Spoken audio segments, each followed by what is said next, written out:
What's up, you guys? I'm Noah here for Sonic Academy, and we're talking about arrangement in this course.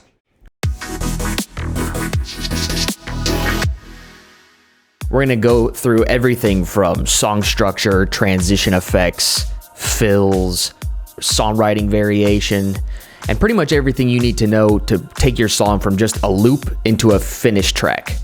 All right, so we're talking about arrangement, sort of song structure. We're gonna get the sort of an overarching view here of songs in general. There's one basic concept that a lot of people, it's intuitive. You'll understand it once I say it, but it's not really something that people pick up on consciously. And that's dynamic movement. We need our songs to go from low energy to pick up a little bit of energy, and then really explode with energy in the drop, especially if we're talking EDM here.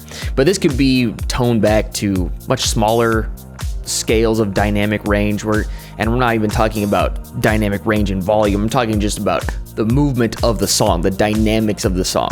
So we need to go up, and then we need to come down, and then we need to come back up. Because if we were up here the whole time, there wouldn't be any sort of push and pull. It would be sort of like if you were going down a roller coaster. The drop on a roller coaster, if it just kept dropping forever, the feel of falling would sort of dissipate after a little bit. If you've ever been skydiving, you would know exactly what I'm talking about. You fall out of the plane, and then you feel that falling sensation for a little bit, but then that goes away after like 3 seconds. So what gives us that movement, that feeling of thrill, is the dynamic movement of going up and down and up and down. So something to keep in mind here, especially with EDM songs, we want to have two pillars of our song, which is usually going to be two drops. When I'm giving you guys these formulas, these are all really loose, right? They can all be sort of tweaked, and we're gonna go through a couple of different examples of pop tracks versus EDM tracks, and then EDM and pop mixed together.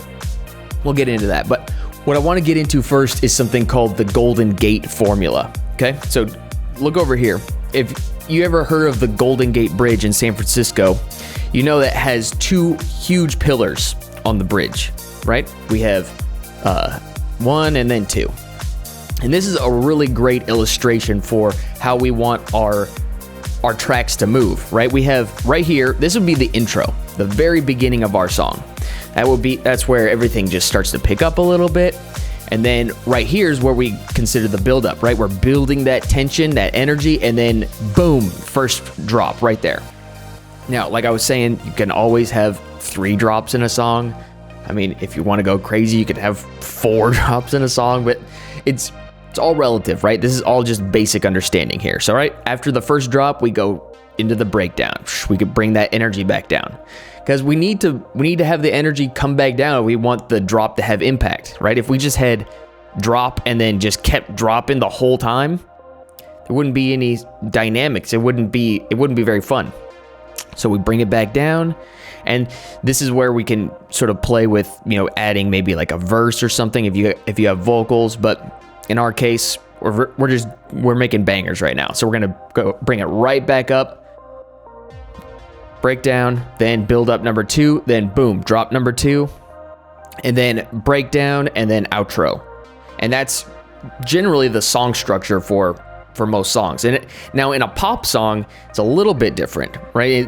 Pop songs, they don't really have build-ups as much as what they call them in pop. They're called pre-choruses, which is sort of the same, just not as much of a emphasis on building tension and really massive amounts of energy.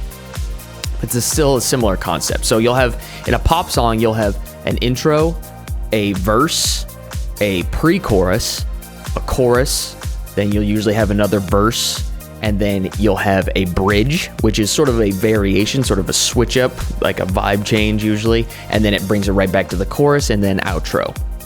And now, like I said, I'm going to repeat it many times because I don't want anybody to think that this is the only way to arrange your songs, right? Arrangement is more of a